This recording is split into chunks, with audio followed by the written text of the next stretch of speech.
يا أيها الناس اي خلقو قلو خري مما لحغسنا في العرض چپزمك كدي حلالا طيبا حلال پاكزا ولا تتبعوا خطوات الشيطان او پیروی مکوے د قدمونو د شیطان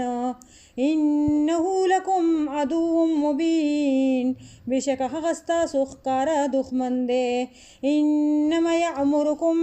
بشک هغه حکم چې کوي تاسو ته بالسوء د بدکارۍ والفحشاء او د بهای وعن تقولوا او دا چې لزانه وای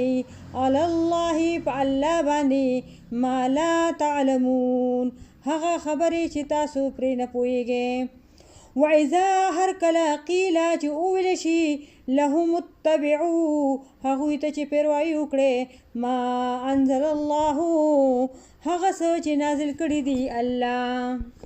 قالوا نو ویل هغوی بل نتبعو بلکې مونږ خو پیروي کوو ما الفین علیه د هغه څه چې موندلی دي مونږ پاغي آباءنا خپلو پلارانو نیکانو زمونږ اولو کانا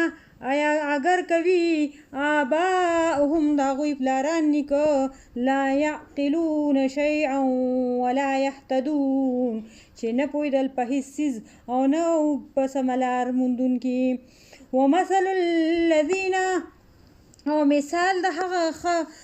د هغه چا کفرو چې کافران دي کمثل الذی پشان د هغه چا دی ینئکو چې आवाज کوي بما لا يسمعو هغه سسته چې نه اوري الا دعاء و نداء مگر بلنه او چغه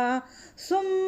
کاڼه دي بکمن ګونګیان دي عمیٌ ړانده دي فهم لا يعقلون پس هغوی په هیڅ نه پوهیږي یا ایها الذین ای د ایمان خاوندانو آمنو چې ایمان مو راوړی کلو خورئ من الطیبات د پاکو څیزونو نه ما رزقناکم چې درکړي مونږ تاسو ته واشکروا لله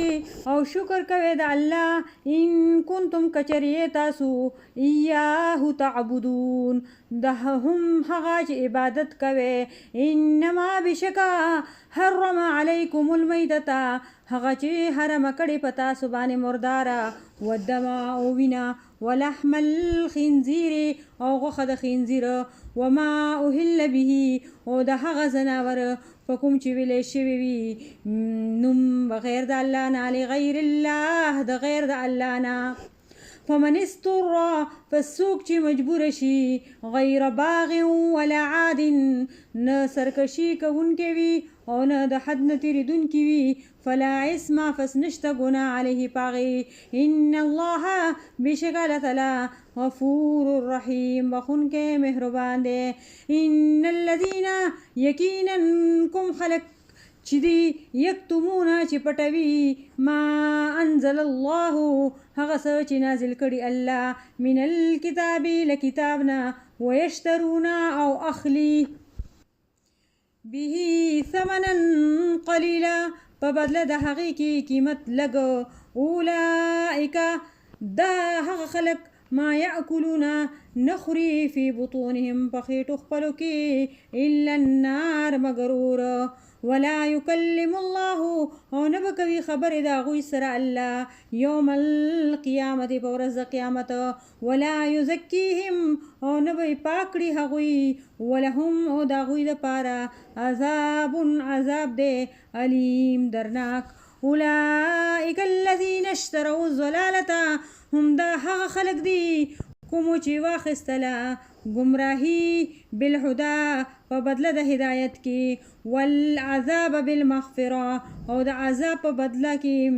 په بدله د بخښنې کې فما اصبرهم علی النار